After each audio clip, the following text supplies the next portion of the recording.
Hello, Robin's Nest Adventure subscribers and anyone else who happens on this little video. Um, I have lost my capability of actually creating edited videos, so I'm going to do this little live to describe what I've been up to since I started making a video about these counters. I have plans to turn them into mosaic countertop after looking at several different options. And so the first step was to take a sheet of OSB and cut it and piece it onto the counter to make kind of a sub-counter. I did it in such a way that I could leave it there until I got around to doing the rest. This is going to be this huge challenge here because when I get ready to do this section of counter, I'm going to take the sink out and then put the sink back on top of what of my finished product, just because of the way it's just going to work better that way. So I decided to do a test run on this section. This took 5 square feet of this tile. This was my desired tile and color. I wanted to get it as light as possible to have kind of a contrast. And then I wanted to put some kind of coating on it so that it would be easy to clean. And I had suggestions for to just put many layers of sealer on it, and I found out right away that that was not going to work. So I scraped it up, put it back in the jar, took it back to Lowe's, and went to get some polyurethane, which was the next suggestion. And I suppose if I had put, the first bucket of polyurethane was warm, quote unquote, which meant that it was yellowed.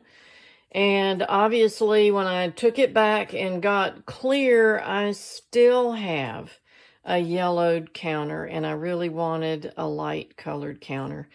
I sunk these nice pieces of turquoise in my countertop, and now I really don't like it. And it is not very durable. This is why I'm making this video, because polyurethane is not the thing to use. I'm going to get down here kind of close, and I don't know, maybe you can see it is so soft that I can actually mash it. Oh, there, you see where I mashed it? It is just not a hard finish, and the other day I put something down on it, and it actually cut into it.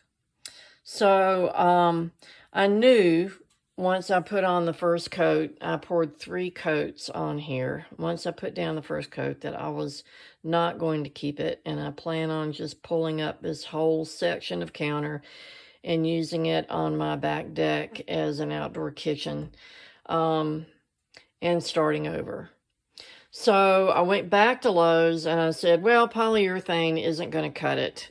So we went to the paint department, the advisor and I, and we found this product. It's Glaze Coat. It's a crystal clear, transparent, high gloss finish. It is a 2-part epoxy, which I was terrified to do, but I was able to figure out what I needed to mix up to do this little test square here, and it is very hard. And it poured on there very easily. One thing that you might find out if you decide to try this is that you pour it on, whether it's polyurethane or this, and bubbles are going to form up. So you have to use a torch.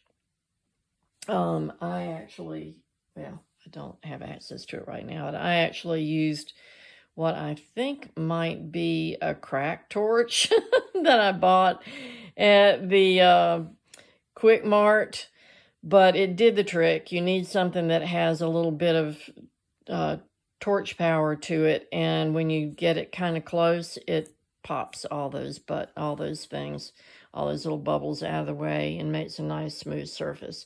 So anyway, just wanted a heads up. I might do, if this turns out okay, I might do another one about a cabinet that I did some altering on to suit my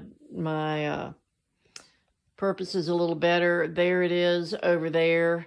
By the time I got around to doing that, my editing capabilities were definitely dead, so I didn't bother filming it. But this is getting up to 5 minutes now, and I think I'll stop and make another one showing how I, or talking about how I did that. So maybe when I get all of this done, I will do another video and show what it looks like finished. So if you want to do a mosaic tile countertop and you want to coat it with something, I made my trim around here, cut it on the table saw so that I've got kind of an L-shaped trim, and I allowed about a 1/16 of an inch more so that I could pour something over it. And I will be doing this over. Thanks for watching, and you can subscribe, but I can't promise how many videos I'll be coming up with, but check out the ones that I've already completed. I have one with how to make these Roman shades that that seems to get some views and actually some subscriptions after they watched it. So if you have any idea that you might want to make one of these, go watch the video and comment on it if you have questions, and I can answer any questions you might have. Have a great evening.